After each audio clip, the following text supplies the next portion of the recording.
everybody. This is Linda with Bedtime Bible Chat. Well, today we've got a lesson that we may have covered maybe once. And it can go in two directions, and I'm going to take you on both, but one of them will be brief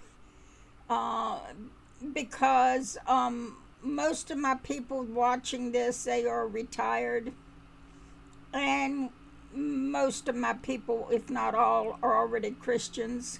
So let's get on with the study so you'll see what I'm talking about. Don't you hate it when I do that? Okay, Proverbs 12, verse 11. Those who work their land will have abundant food, but those who chase fantasies have no sense. That's kind of funny the way King Solomon said that, but if you boil it down, it's true. So let's go over here and get some other scriptures to find out what he's talking about. Let's go to John 4:35.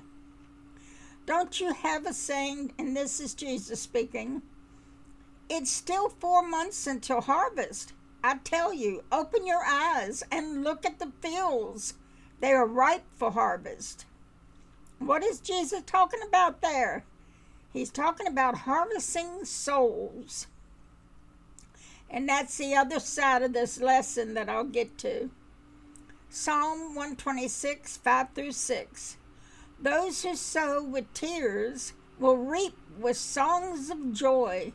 Those who go out weeping, carrying seed to sow, will return with songs of joy, carrying sheaves with them. Now here, King David's talking about working. You know how we complain, oh, I got to go to work today. I can't wait till Friday so we can have a weekend off. And then when you get your paycheck, yay, we got paid. So that's what he's talking about here. In Matthew 25, 14 through 30, this is about the parable of the talents. And I'm not going to read all of it because you all know it. But what this basically boils down to is you must always watch for the return of the Master, or Jesus. But there's a secondary lesson here. And you can get more lessons out of it than just two. But if you notice here, these people were given talents. Talents was money. But it's representative of the gifts that we are all given. And how you use those gifts is what is reflected here. We all are supposed to be teachers, teaching the gospel to the unsaved world. And I am going into that area of the lesson in the talents rather than getting into all the other lessons in this talents parable. But Jesus says that, you know, when you don't use your talents, you are an evil servant. Or if you don't use your gifts that the Lord gave you, then you're an evil servant. If you don't use your gift of teaching, which He has given each of us, you might teach different from me, and I might teach different from JD, and so on and so on. But we all have been given a gift to teach. Because if we hadn't, how would we be able to go out and spread the gospel to all the world, which was what we were commissioned to do? So let's get into this. I'll get into the obvious lesson first because it's going to be brief. You know, there are a lot of people out there that just refuses to work, especially today. Especially the young kids. They refuse to work. And then if they are employed, they just refuse to do any good work. And that's what Jesus was talking about. You complain, you don't do your work, so on. And so you spend all your energy going out to the clubs and rallies and protests and riots, but you don't spend any energy in your work. And this is what he said in Proverbs verse 10. You you go out here and you don't do anything, and you're pretty much crazy. That's the way I say it.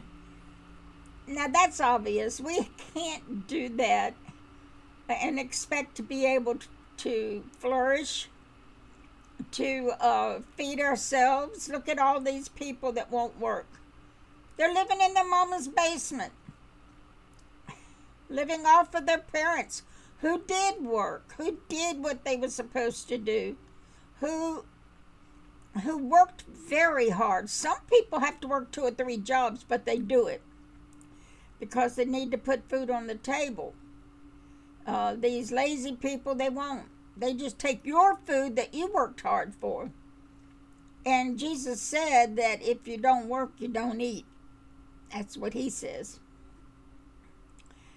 But the lesson here that I want to really dig into is the lesson that we have a harvest that we have to plant, we have to water it, we have to take care of it so that at the end it can be harvested.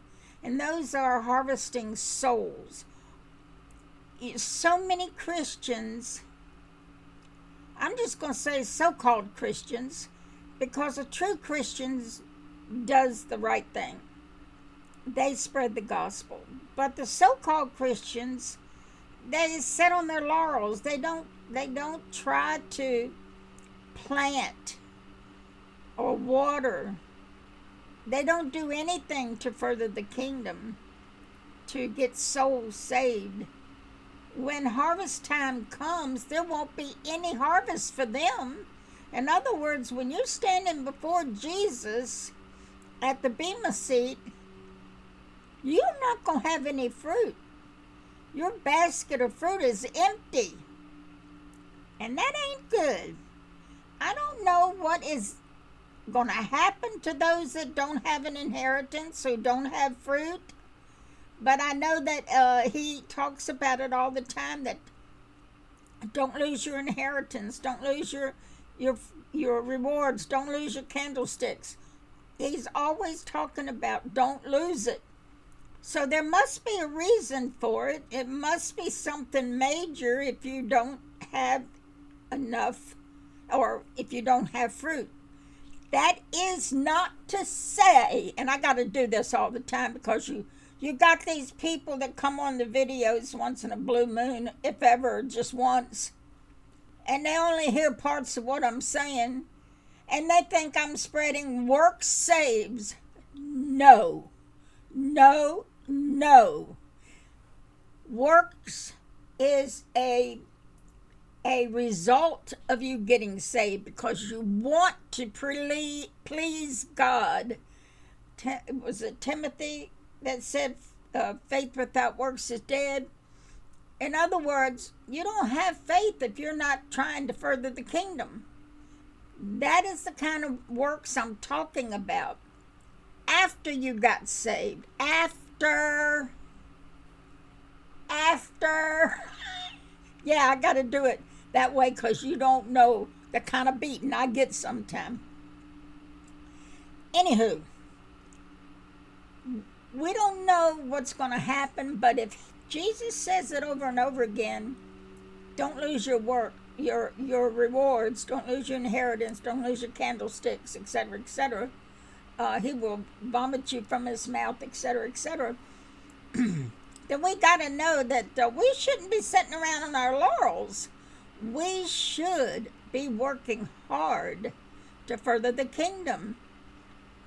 One soul, one person There'll be a person, not just an disembodied soul. There will be a whole person that will feel every bit of the pain down in hell. We don't want that. Jesus doesn't want that. We're supposed to be farmers. We're supposed to be fishermen of men. But we aren't doing the job. Look at this world at this stage in history. Oh my goodness, somebody laid down on the job real bad. We are Sodom and Gomorrah 2.0.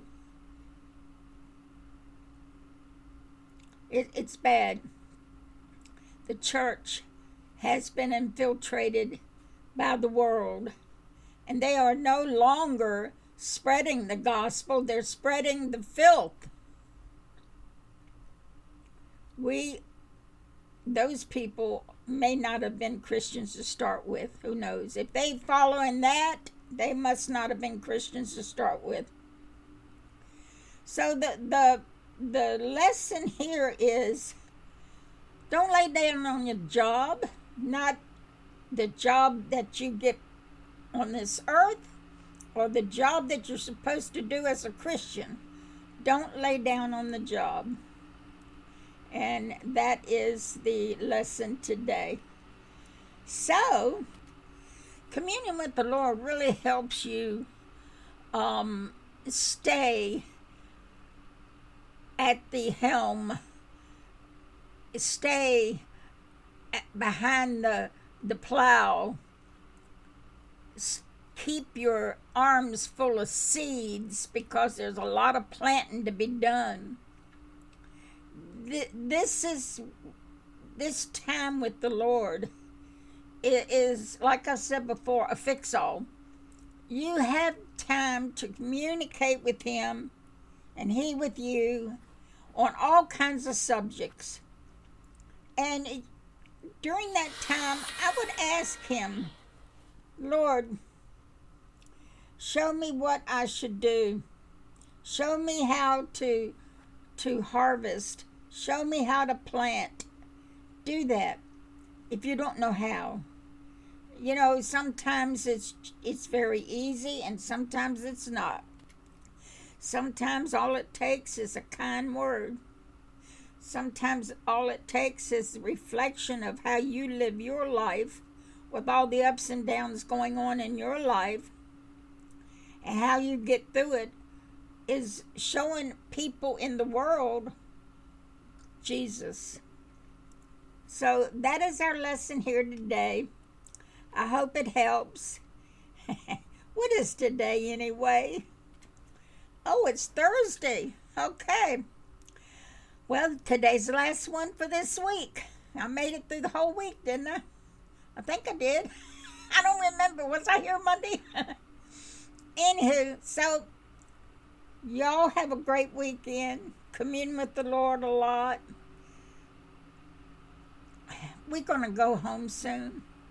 There's no doubt in my mind, because everything that's going on right now, it just makes me, let's see, I'm trying to figure out how to say it. I feel a knowing that we're going to go home soon. We have to. There's all this stuff going on, and Jesus said, when you see these things begin to happen, I cling to that verse, because we're seeing all these things begin to happen, and it's only going to get worse. You think because we're at the end of June that all of the debauchery is over? No. What's her name? His name? Its name in the military health? Rachel Levine, is that its name? She's calling for a summer of pride. That's what I feel like doing to me. I can't tolerate a summer of this mess. It was all I could do to make it through June. So we gotta go home. We gotta go home soon. everything geopolitically, everything socially, everything governmentally, everything is showing us that the time is extremely short. Maybe we won't be here for Monday's Bedtime Bible Chat. Wouldn't that be awesome? Okay, guys. Just rest in that. Our redemption draws nigh. Hope to see you Monday on Bedtime Bible Chat, if the Lord's willing.